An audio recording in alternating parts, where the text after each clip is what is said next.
On this edition of Sightings, a mysterious force lashes out at the residents of this house. We got fresh blood here. In this Sightings exclusive, a dangerous spirit makes contact. We cannot, in our own bodies, make that sound.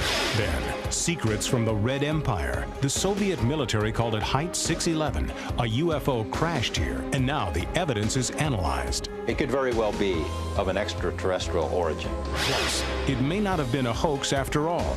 Witnesses tell us that Nessie lives. All I can say is that I saw a very large creature, living creature, for sure. And this boy's mysterious connection with dolphins leads to a miracle. The dolphins just went crazy. It was like he had come home. He was in heaven now.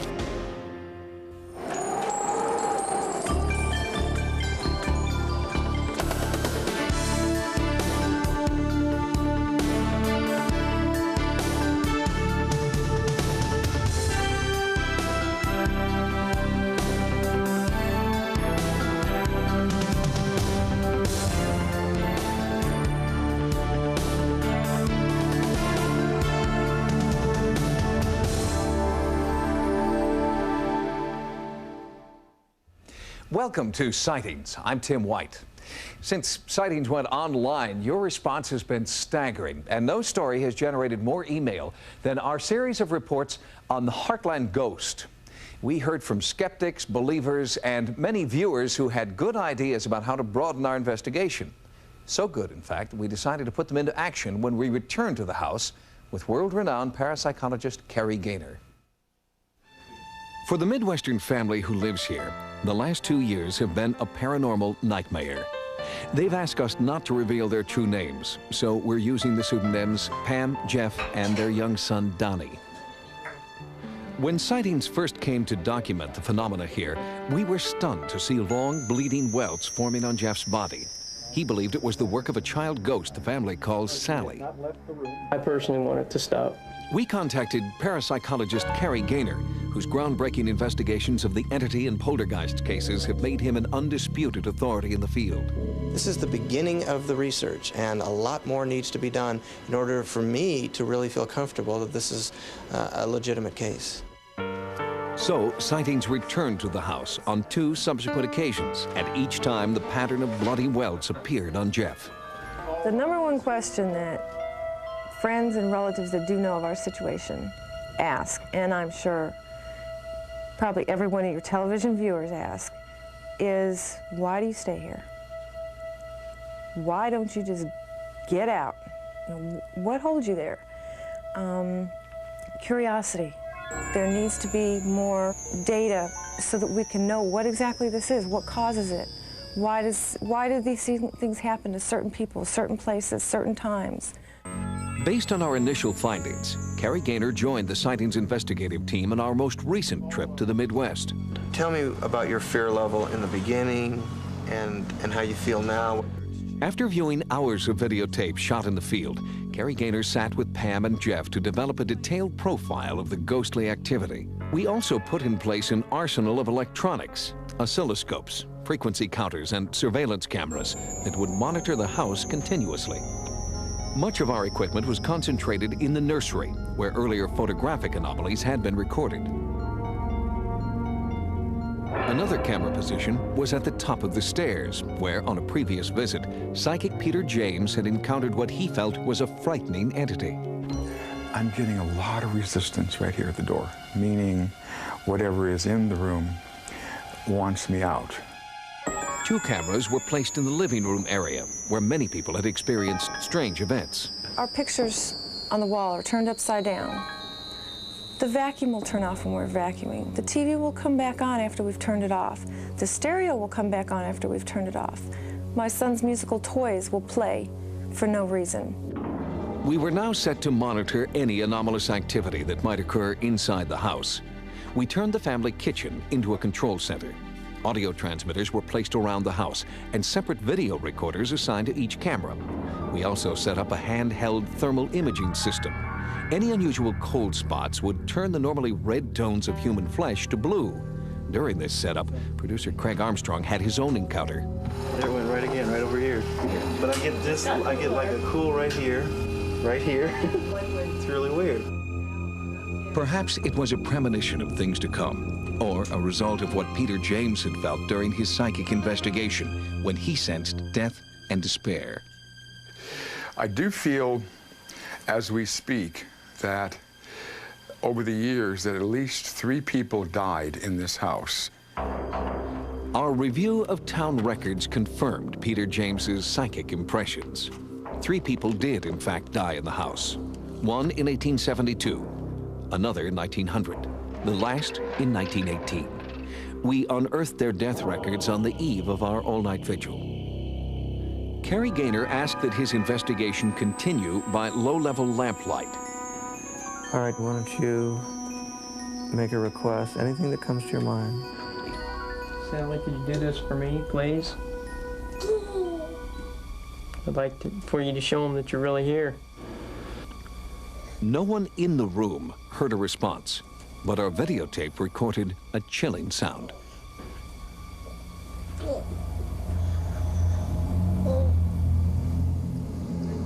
We've asked 2 independent experts to analyze the sound and determine its possible origin. We'll bring you the complete report on their findings later in this program. Talk about not having much longer. Understand During the time that the strange sound was being recorded, only one of 2 oil lamps began to flicker. Although the wick was trimmed, the windows were closed, and the air was still. Then, a few minutes later, Jeff felt a bizarre chill in front of him.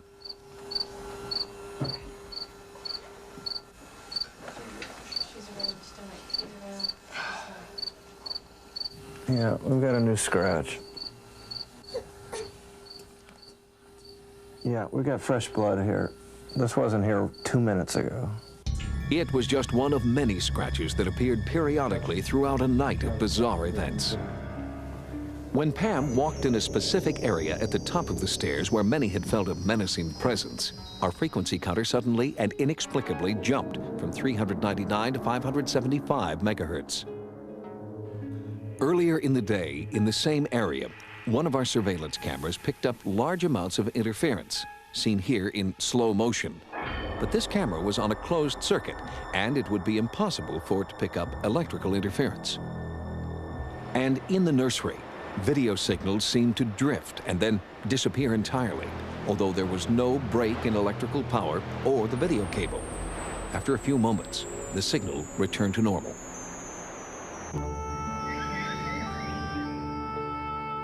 The next morning, a sense of calm returned to the house.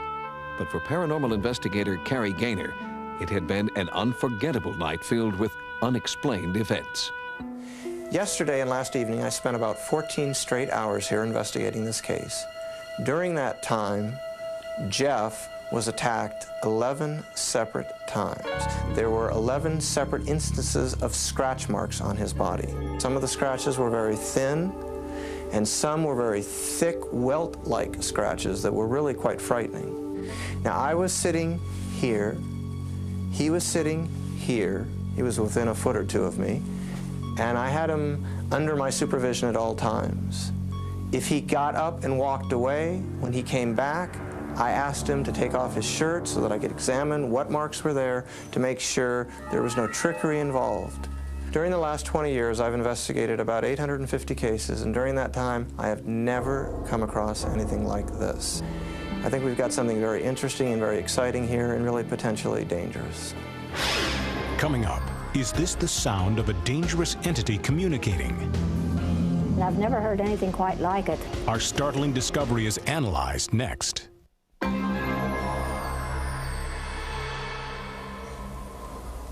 During our most recent investigation into the Heartland ghost, we heard this. I'd like for you to show them that you're really here.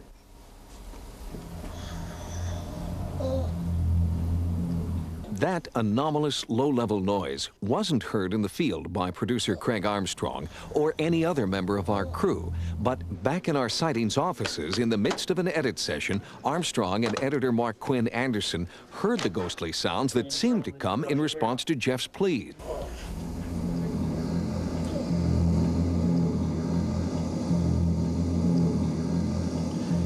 We immediately took copies of the suspect tape to 2 diverse audio experts. Rick Wilson, president of Digisonics, is a forensic audio specialist who works routinely with the CIA and FBI, and has also analyzed black box recordings for the FAA.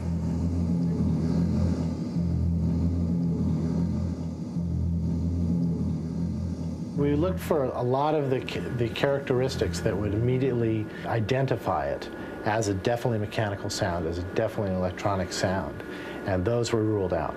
See, one thing that makes this sound interesting and eliminates a lot of possibilities right off the bat is that above about 500 hertz, there's nothing there.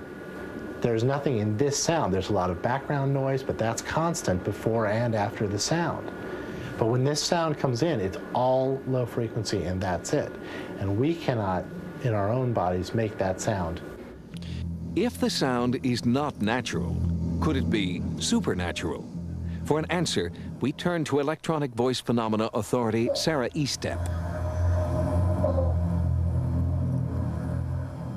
I've been taping for 18 years, and I've investigated a number of haunted homes, houses, properties, locations, and I've never heard anything quite like it. It sounds more like an energy sound, perhaps put out by the other side. It's interesting that it came right after Jeff asked Sally to please let them know that she was here. And then this low rumbling sound started and built up in volume, an energy sound that perhaps they produced at his request. Very, very interesting. Is it a ghost? I really have absolutely no way of knowing. I really don't. My best bet is that it's something magnetic. And how that magnetism was introduced is anybody's guess. I'd like for you to show them that you're really here.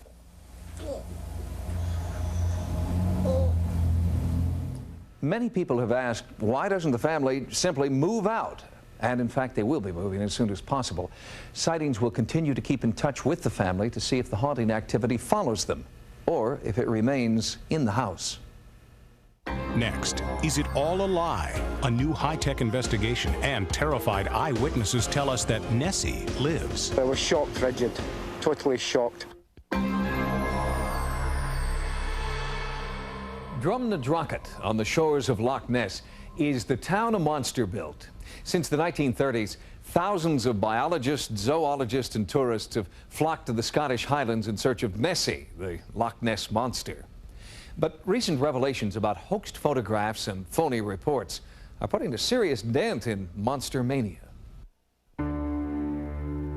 Suddenly I saw this colossal great hump, about 60 or 70 feet long. It looked black against the water, you know, and it was going fast against the wind. All I can say is that I saw a very large creature, living creature, for sure. I'm convinced there's something. What is it? I don't know, but there's something definite in the law. That's big, that's moving, that's alive. Scores of once skeptical eyewitnesses now believe that there is a lake monster hiding in Loch Ness. And the loch can hide its secrets well.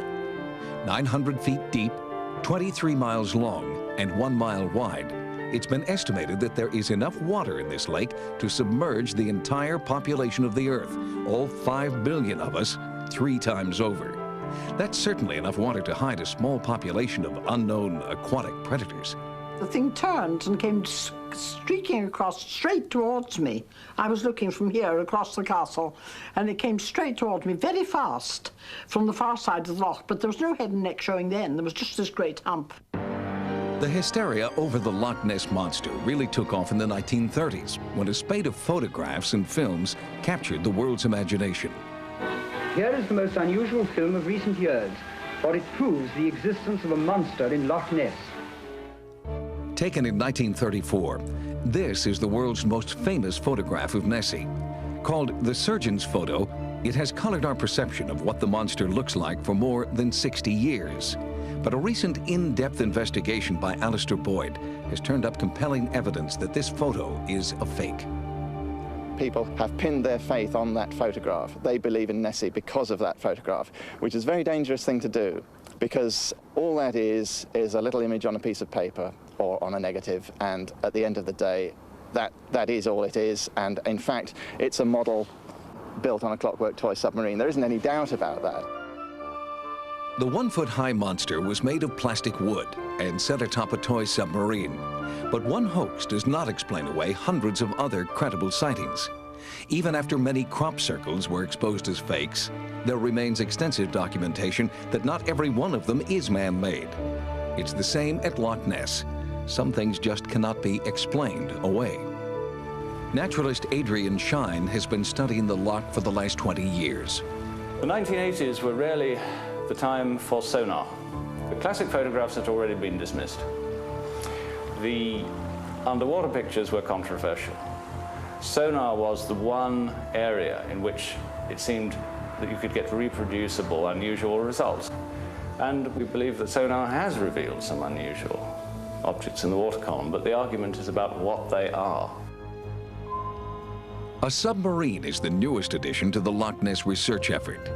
Captain Alan Whitfield has experienced some mysterious contacts deep under the murky, peat-stained waters of the loch. In July of 1994, a cruise ship above Whitfield's submarine picked up an unusual image on its sonar.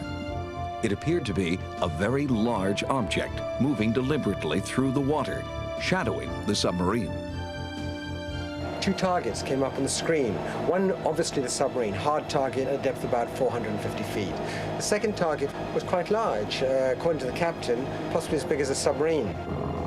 This was definitely a substantial echo. When we saw the large object below the submarine, we immediately contacted the submarine control. Now, when asked, were we towing anything, were we flying anything, we said no, we're doing nothing that we didn't normally do. So obviously something was out there. The question now is not if, but what is roaming the vast blackness of Loch Ness. And ironically, revelations about hoaxes have helped rather than hindered serious investigation. The surgeon's photograph, when it was revealed to be a hoax, it got rid of a lot of dead wood, it got rid of a wild card. There's never been a sighting like that since, and before for that matter. The head and the neck doesn't exist. So now we can concentrate on what we feel are the right sightings, the humpback. This is what's come forward so many times. Alistair Boyd has revealed many Nessie photographs to be hoaxes, but he's not only a debunker. His intense interest in the subject is the result of his own life-changing encounter at Loch Ness. There was a large body clearly in the middle of these flippers. There was a kind of a sort of vortex effect following it. As it went round, I mean, I thought that's probably that. And then this huge hump came out of the water. It was rolling forward as it came out. It was like a whale. It was black. You could see the water running off its back as it came out. When it actually stabilized, there was no less than 20 feet of it actually sitting there still. You know, for several seconds, it was just sitting there. All I can say is that I saw a very large creature, living creature, for sure. Certainly not a boat wake, certainly not a log, certainly not an otter, certainly not birds or anything else that I've ever seen here. Sightings traveled to the far side of the loch, to the small town of Doors. Like Drumnadrochit, the locals here believe that there is something in the loch. But unlike the tourist center to the west, people indoors keep their sightings to themselves. You won't find souvenir shops here, but you will hear about Nessie if you know who to ask. In 1993, fisherman Roland O'Brien saw something amazing. It was a large, dark hump, possibly about 8 to 10 feet long, about 4 feet out of the water. It was dark in colour. And there was no head or neck or anything like that. I couldn't see anything like that at all. In the middle of the body, there was a splashing commotion at the side of it this time, not in the front of it. I don't honestly know what that was. It could have been a flipper. Then proceeded to within about 250 yards from the shore, whereupon it just sank again. No commotion at all. It just sank completely out of sight. And basically I was shocked rigid, totally shocked. The many credible eyewitness accounts stand as the only reliable proof of Nessie's existence. After compiling the characteristics common to those sightings, we can build this profile of the Loch Ness Monster. The sightings are of a large hump, no head or neck. The creature can move swiftly against the tide. There are fins at its side. It is black and resembles a whale. When it submerges, it goes straight down. without a ripple, and it is huge. 60 years have gone by, and what do we actually know? Very little, very little. Everybody has theories, but to my mind, there are too many theories at Loch Ness and not enough people out here watching. I think if everybody who's ever put forward a theory on the identity of the Loch Ness Monster actually had put in 1,000 hours watching, there wouldn't be a mystery. Where are all the scientists who once considered Loch Ness their second home? Well, many of them are now concentrating on a more promising lake creature called Champ. Champ is Nessie's North American cousin and is thought to inhabit the deep waters of Lake Champlain. It's been a mystery since 1986, but now there are answers. It could very well be physical evidence of an extraterrestrial origin. And later, a little boy's special bond with dolphins leads to a miracle. An alien craft hurtling through space at 1,000,000 miles an hour crashes to Earth. Debris is scattered over a desolate landscape. The military moves in and retrieves the evidence, covering up their tracks. But this isn't a story about Roswell, New Mexico. It's a remote place called Height 611 in eastern Siberia, and Sightings is there to investigate. Many UFO sightings have occurred in clusters called flaps, and ufologists charge that military bases are the object of alien reconnaissance, especially bases where nuclear weapons are stored. In recent years, sightings have occurred near military installations in New Mexico, Nevada, and Florida.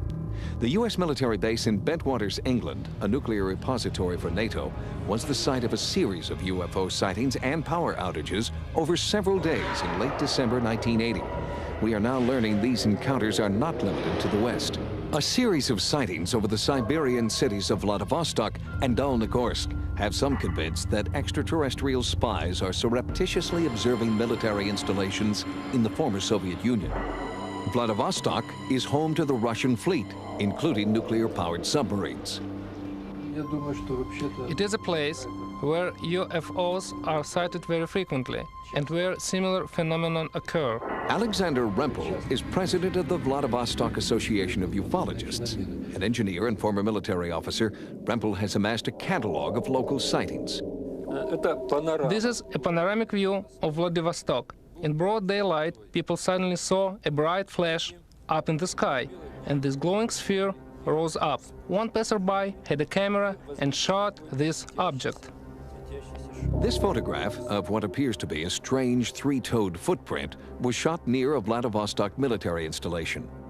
The traces left by these unusual beings are found at the sites of well-guarded military units. This is where radioactive waste from Russia is kept. A few miles away from Vladivostok, near the small mining town of Dolnogorsk, a UFO crashed on this hilltop in 1986. The site, known only by its height, Height 611, is littered with strange debris and is considered to be one of the most significant UFO locations in all of Russia. The sphere was red, it was flying straight and then sharply fell down. I saw a fiery balloon fly from this site and fall there on this knoll. After that, a fire started. It burned for 1 hour.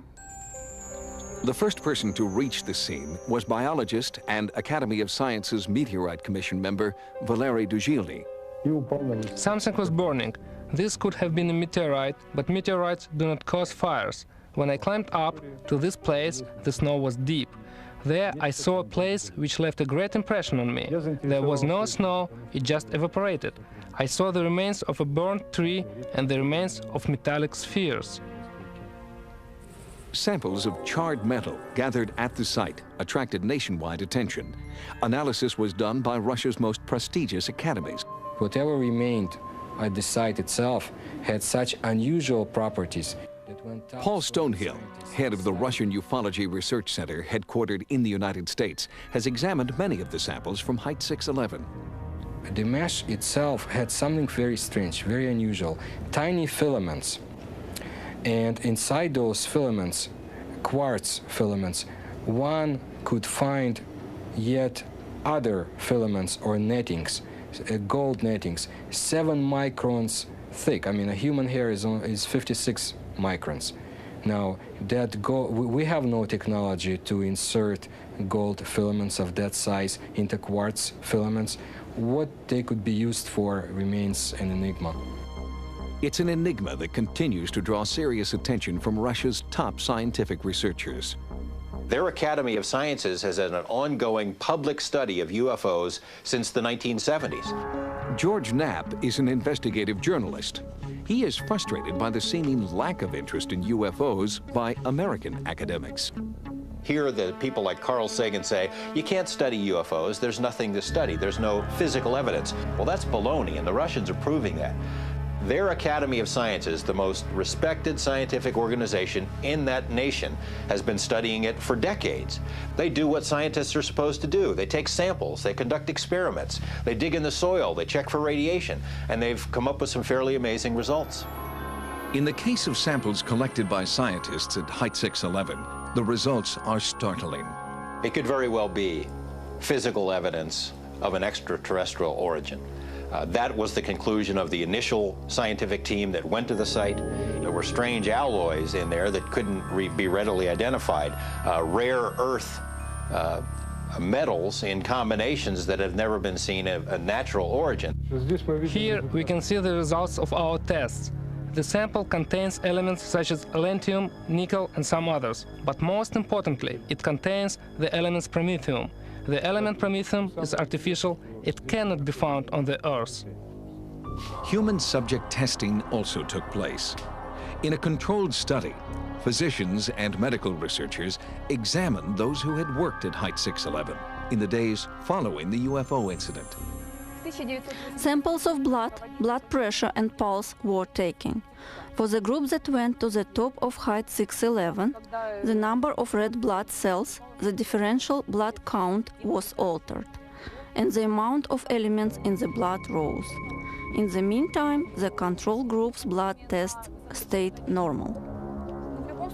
I believe that either alien machinery or a spaceship fell down and crashed. I think that otherwise it cannot be explained. Doctors and researchers inside Russia continue their investigation, while a handful of American experts are still having difficulty convincing our own scientists of the importance of Height 611. Height 611 is extremely important to pay attention to. I'm glad that somebody actually went to that Height 611 and brought out the information, because the heights we could reach with that information are still unknown to us. Our crew returned with this microscopic metal fragment entrusted to us by our Russian contacts. Analysis of this crucial bit of evidence will take many months. We'll bring you the results of our findings on a future episode. Next, an unusual connection between a dolphin and a little boy brings about a medical miracle. They were like soulmates. They bonded and they just connected.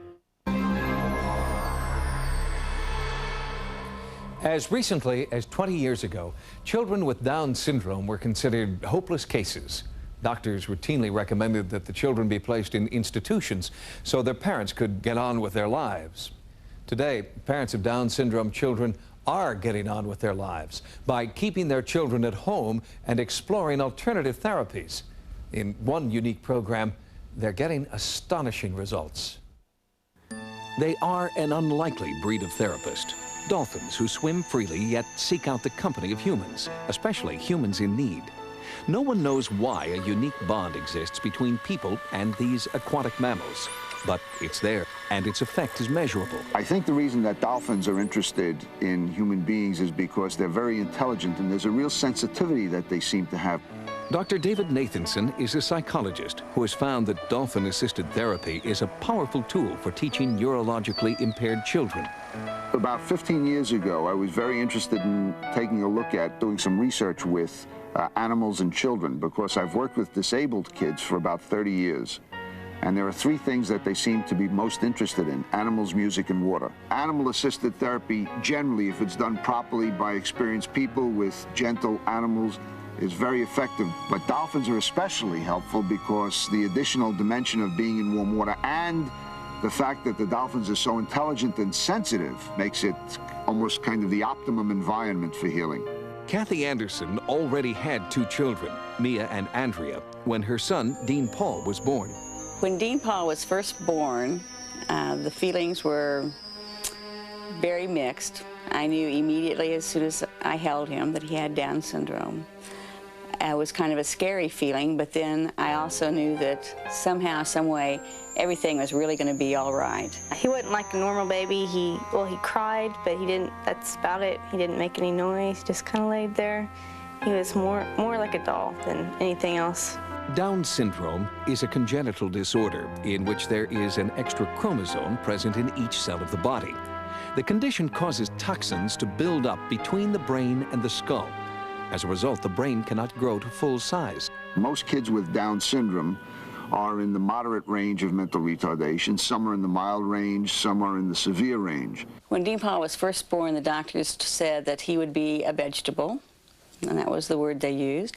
He would not have thought processes. If we were lucky, he would eventually walk and be able to dress himself and maybe be able to feed himself. Kathy refused to accept the dismal prognosis offered by Dean Paul's doctors. The whole family worked tirelessly to try and motivate Dean Paul's progress using traditional therapy techniques. But even after 2.5 years, it seemed that it would take nothing short of a miracle to elicit even one word from the struggling toddler. Then Kathy Anderson found her miracle, gracefully swimming circles in the dolphin tank at the local zoo. Our first visit to the Oklahoma City Zoo was when Dean Paul was 2.5 years old.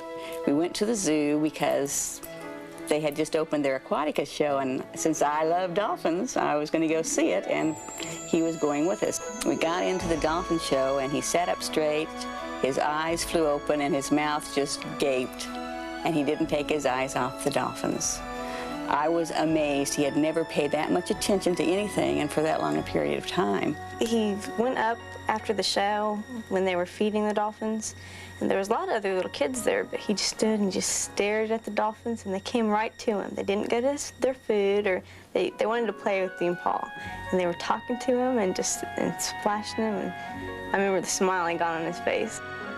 It was a breakthrough moment that would eventually lead Kathy and Dean Paul to Dr. Nathanson and his dolphin project in Miami, Florida. Dr. Nathanson told me at the time that we talked on the phone that he was seeing sometimes as much as 10 times the learning abilities and speed with the children that he worked with. And he was seeing great strides with kids with Down syndrome in their communications and speech development, which of course Dean Paul was really behind in. With just a glimmer of hope that Dean Paul might benefit from dolphin therapy the way other children with Down syndrome had, the Andersons left for Florida. There were two problems with Dean Paul. One was that he was pretty withdrawn.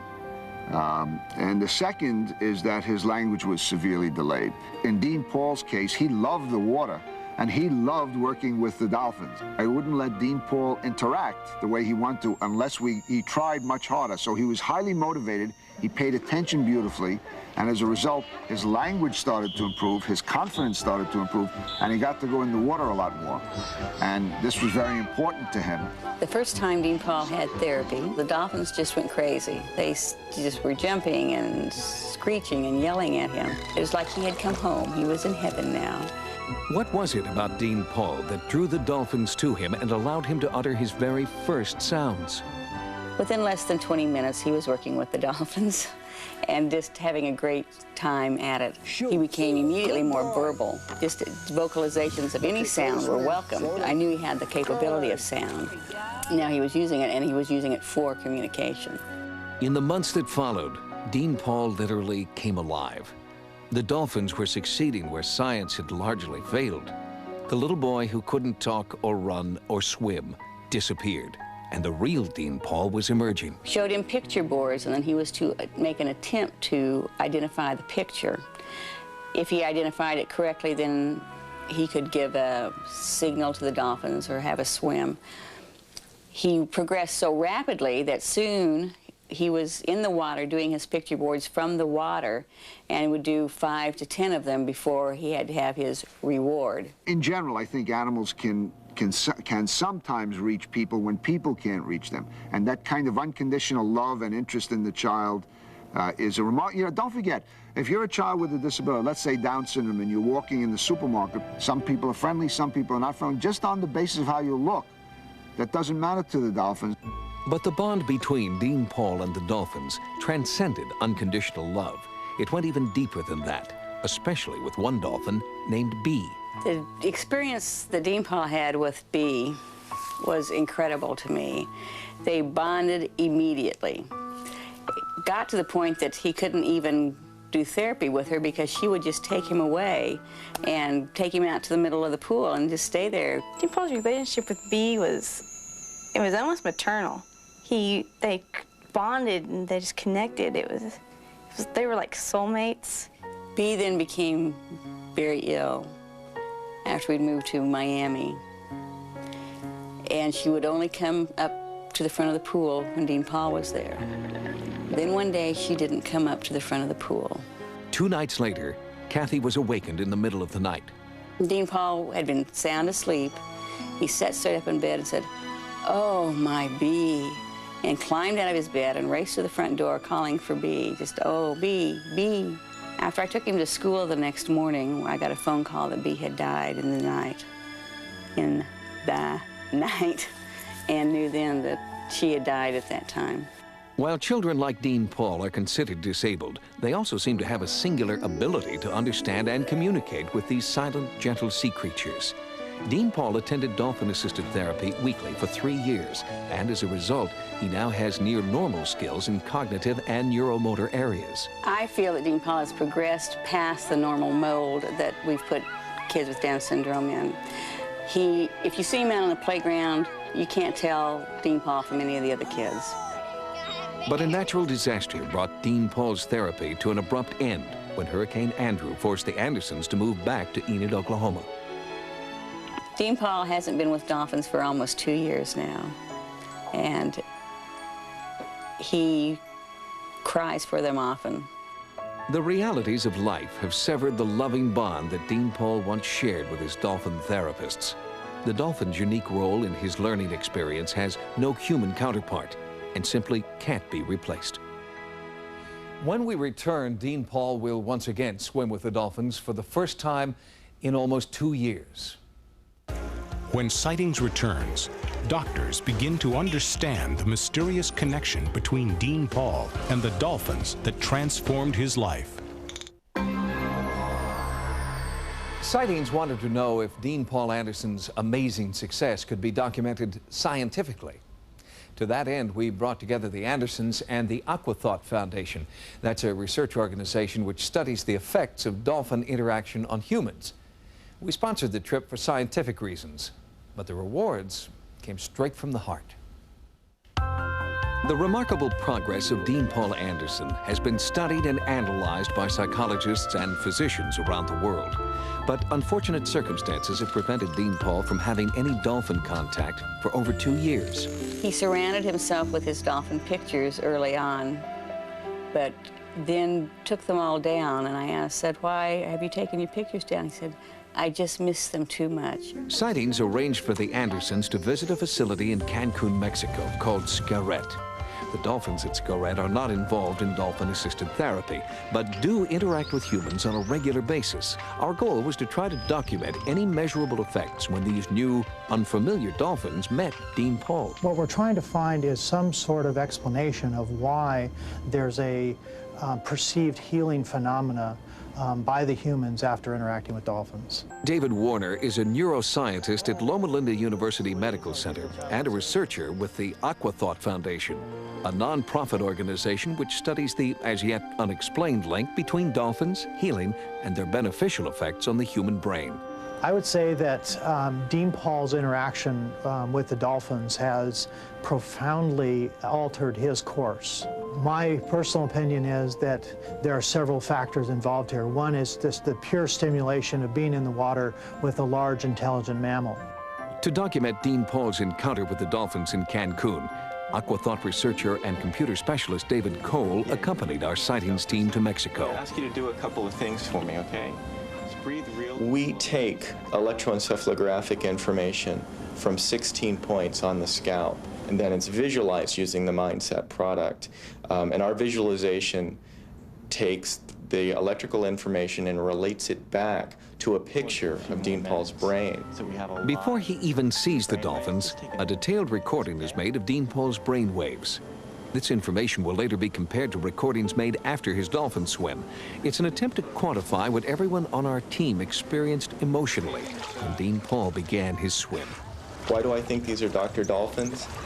When you have, for instance, a child like Dean Paul in the water with his mother, and take a look at the way the dolphins behave, they're genuinely interested in him, and I think that they have the potential of sensing his disorder. When studying the literature, one finds a common phenomena reported in that the dolphins, when interacting with children, are gentler. They seem to recognize that this is a more fragile individual. The hypothesis is that the dolphin identifies the difference in the child that is ill and seeks out an interaction with that child for what only the dolphins really know. What we're seeing here is Dean Paul's brainwave activity before he entered the water with the dolphins. The blue and green is demonstrating high-speed brainwaves. This relates to a state of consciousness which is not conducive to efficient learning. Mindset is showing us an increased amount of warmer colors in Dean Paul's brainwave activity after swimming with dolphins. This definitely would indicate a more conducive state for healing and learning. Dolphins use a complicated echolocation sonar system to help them maneuver through the water. It's a natural form of radar. Dolphins are able to send out sound waves that travel through the water and bounce off objects in their path. The returning sound waves allow the dolphins to create a mental picture of the object. Remarkably, because the human body is mostly water, a dolphin's echolocator is able to pick up the images of a person's internal organs, their bones, and their brain. The dolphin echolocation energy, which can be quite intense, is strong enough to make changes in the body actually at the level of the cells. For some reason, those physiological changes push the organism, in this case the human being, into a state of better health. The universal pleasure that we see in the children that do experience this is quite profound. So even if scientifically we're running up a dead end, behaviorally we're dead on track. If we can prove something definitively that being in the water with a dolphin affects your brain in a way that's potentially beneficial, then we've opened the door to serious research. For now, the proof is in the child. He was never supposed to speak or laugh or play. But Dean Paul does all that now and more. Science may not know why, but the Andersons do. They call it dolphin magic. Kathy Anderson reports that since Dean Paul's return from Cancun, his comprehension and retention skills in school have dramatically increased. Kathy reports it's as if everything just clicked. If you've had a paranormal experience, call the Sightings hotline at 1-900-933-SIGHT. That's 1-900-933-7444. Each call 65 cents a minute. Average call lasts 3 minutes. Sightings is also online. Our email address is sightings@aol.com. Until next time, remember, no mystery is closed to an open mind. For Sightings, I'm Tim White.